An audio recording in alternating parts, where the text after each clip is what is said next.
Hello, and you're very welcome along to my presentation on community archiving. Where do I start? And where do I start indeed? I've thought about this for a while now and how best to approach this particular presentation. Do I talk about community archiving as in general?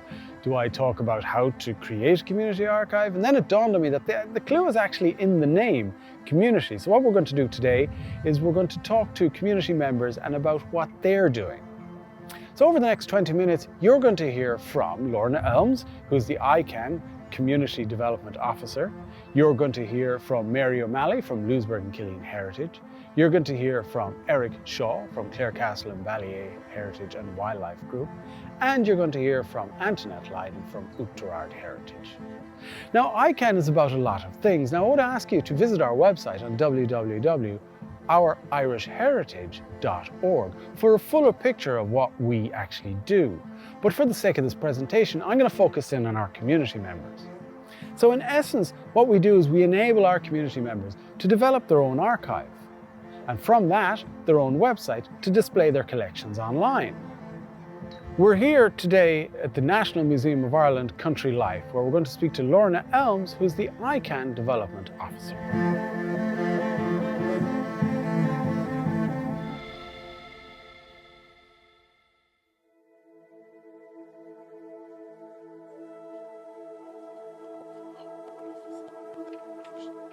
The Irish Community Archive Network, or ICANN for short, because it's a bit of a mouthful, is an initiative which is supporting community archives in Ireland. Community archives are community-based collections that reflect a community's shared history, identity, interest or occupation, and they're created by, with and for the community.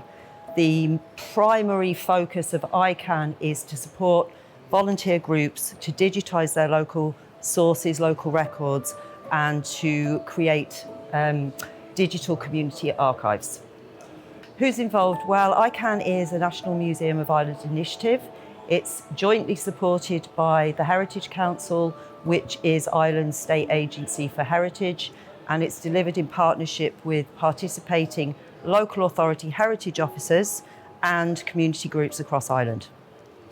Well, as a national cultural institution, the museum really has a responsibility to connect with communities across the whole of Ireland, and this initiative helps us to create those relationships at local level. But also, these community archives are really rich repositories of information, knowledge and memory that can tell us an awful lot about objects in our collections, such as those here at the Museum of Country Life, which is home to the National Folklife Collection. How it works is we are a network, we are a programme, so once a group joins with us, they are taken on a scaffolded training programme and walk step by step through that journey of creating, designing, developing their custom-built community archive website. We also provide a range of guidance and support, resources. Our member groups have access to a range of heritage professionals to help them achieve their aims. We also have regular network meetings where we all come together, we can discuss what's going on, make collective decisions and plan for the future.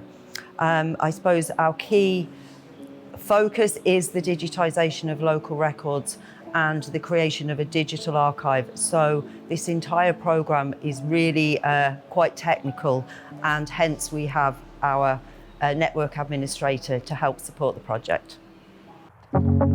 Thank you very much, Lorna Elms, for that. And I think it's safe to say that without your vision and the support of the National Museum of Ireland and the Heritage Council, ICANN, the Irish Community Archive Network, wouldn't be where it is today.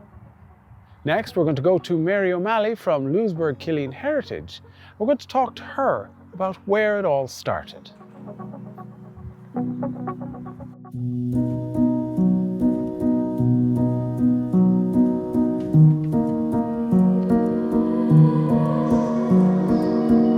Having numerous archaeological sites that you could physically visit, but how do you capture the spirit of a community that's not confined by concrete walls when you don't have space, that's not limited to a publication where you're limited to the number of copies you can produce? How do you archive and record our living history as it's happening and share that with everybody and allow everybody to contribute to it? Along came the National Museum of Ireland, advertising a role looking for communities to archive their own materials by way of a website. So we signed up to see what's involved, no technical backgrounds on any of the volunteers, and through the training and the mentorship, we were able to launch our own heritage website, where we can not only just record and archive material, but anyone with any connection to Louisburgh and Killeen anywhere in the world can contribute to our archive. I have no technical knowledge. I didn't even own a computer prior to joining the ICANN network. I barely could send an email, even without attachments. But through the ICANN network and the training and the supports we received, I'm practically running and editing our own website and our social media pages from that. As a webmaster, I am creating content. So if a member of the community wishes for us to support them in scanning a document, scanning a photograph, recording some of their family or personal history, we will support them by doing this in a sensitive way for them and returning their original documents to them without any damage being done. And then from that we create a page on our website telling their story, because that's what our website is about. It's about telling the stories of the people of this community. So having the tools to be able to use technology, we have been enabled in our community to not only archive current day topics, but to go back and take our greatest asset, which is in our community, which is An Cuinneall. So it's the oldest parish magazine in the country. It started in 1959 by Father Leo Moorhan. But we were able to go and find older versions and copies of the originals and scan those documents in and made them available. So these copies are out of print. It's rare to find some of the older versions from the late 50s and 60s. But to be able to have these available in digital format, searchable content, has opened up a whole new world. The most thing from those books is not just the stories of the everyday life in our community and the people and the characters who lived here, but it's the old Irish words which are preserved and now are recirculated through our community. Thank you very much, Mary O'Malley, for that. And I think the takeaway from Mary O'Malley's piece is figure out what you want to do, make a plan and do it. Don't let technology be an obstacle. Next, we're going to speak to Eric Shaw from Clarecastle and Ballier Heritage and Wildlife Group.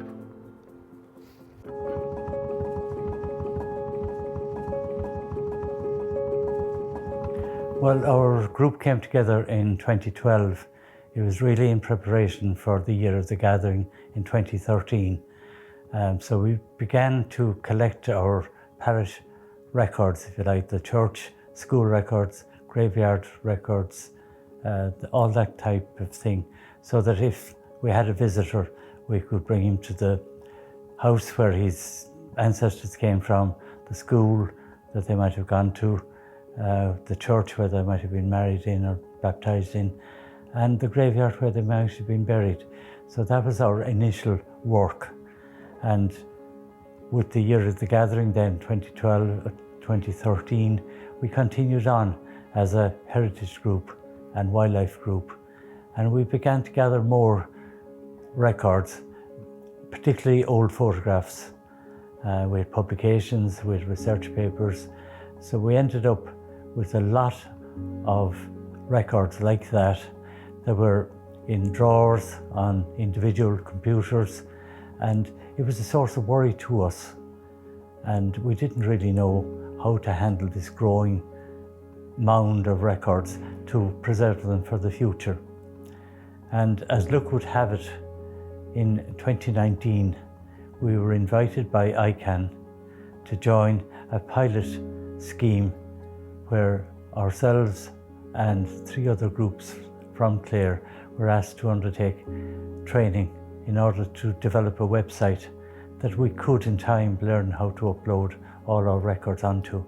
And to us it was a joy and it was a gift from heaven to have this being offered to us, and we grabbed it with both hands and we undertook the training that was necessary to bring our skills up to a level to deal with the website and to eventually start uploading records onto that.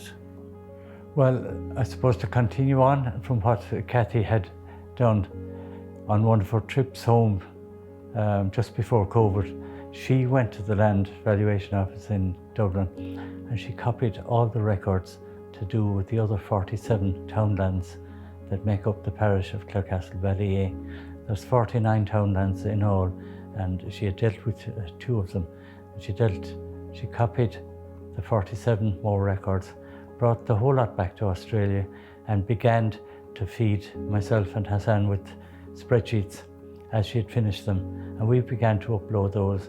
And the project really has run from 2019 up to now, and in the last couple of weeks we've put on the final spreadsheets. So we have this wonderful resource now to anybody that wants to trace the history of their house. Obviously it applies to the older houses in Clarecastle, but you can find out who owned them, the number of people that stayed in them, all searchable records. And for each plot of land there's a map, and there's a reference going back to Griffith.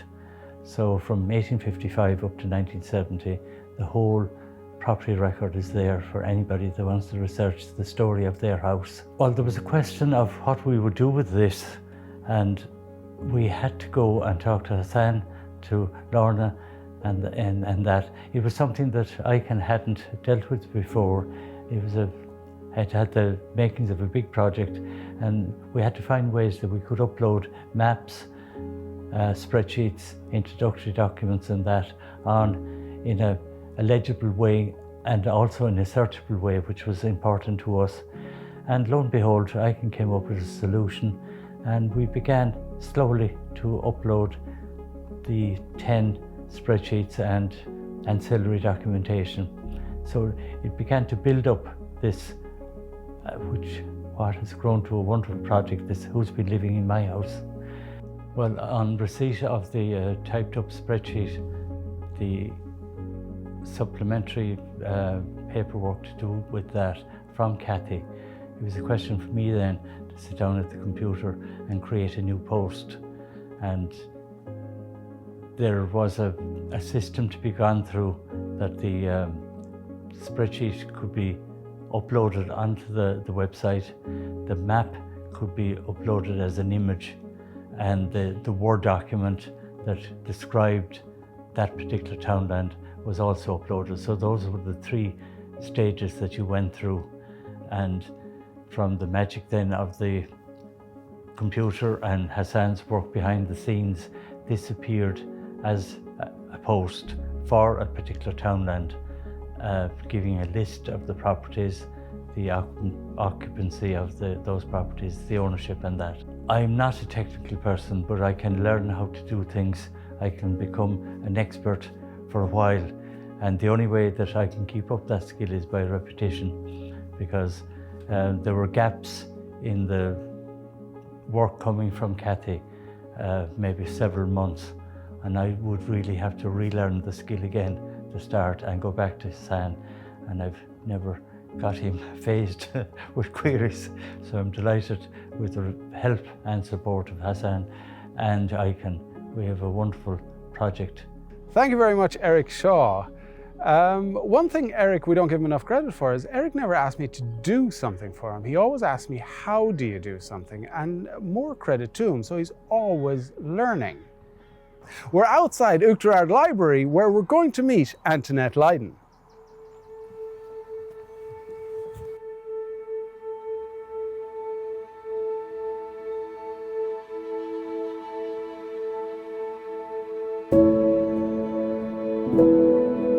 Uachtarard Heritage Group was formed back in 2009 by a small group of people here, and they had gathered some old photographs, and the only thing they could do with them was scan them and put them on a website.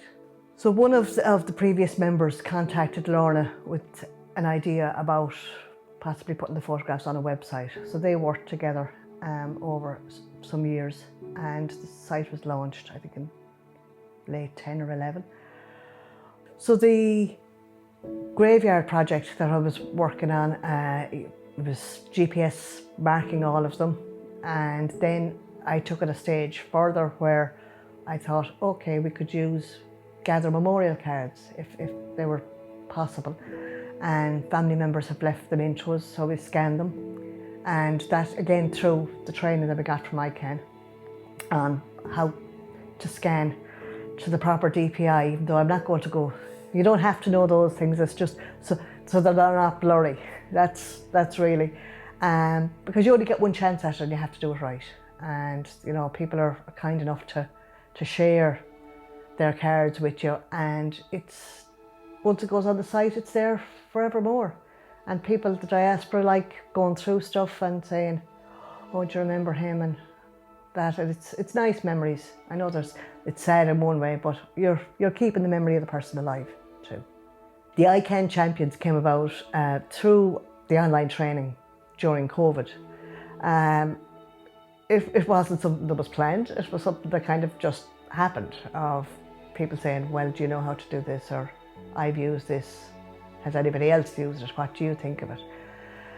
So Canva was my one that I had done a training on, and I thought it was very, very suitable for the needs of community groups.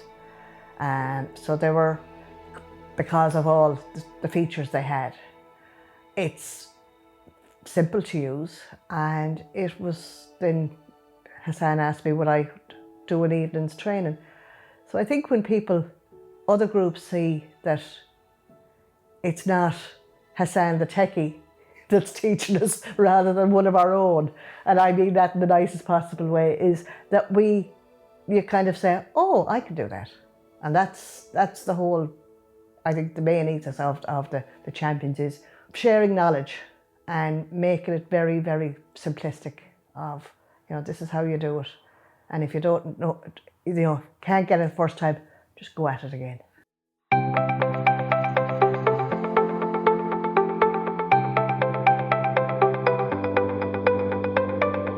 Thank you very much, Antoinette Lydon. Now, I think it's fair to say that the true power of what we do actually comes from the community members that we support. We understand that technology isn't always the answer, but we do understand that technology can be an answer and can be a solution for your future project. We understand that technology can be an obstacle for a lot of people. How many times have you heard, I'd do that if I knew how? Well, my job is to remove technology as an obstacle. I'm here to support any community member. All they have to do is tell me what it is that they're doing. I'll find the path of least resistance, enable them, hopefully, to do what it is that they do, and then be in the background in case they need the support. Now, that brings me full circle to community archiving. Where do I start? Well, the answer to that is simple. Start at the beginning. Start, make a plan. Figure out what supports you need for your plan to succeed, and then go ahead, do it. It's important to remember that archiving isn't about the past, archiving is about the future. So we'll archive what we're doing now for future generations. Now, I think as an educational technologist, I can't leave without a Steve Jobs quote. Steve Jobs said, "You can't join the dots looking forward. You have to look backwards to join the dots, and you have to trust that those dots will join in your future." And with archiving, that'll help make that happen. My name is Hassan Dabbagh. I'm Network Administrator with ICANN, and I hope you enjoyed this presentation.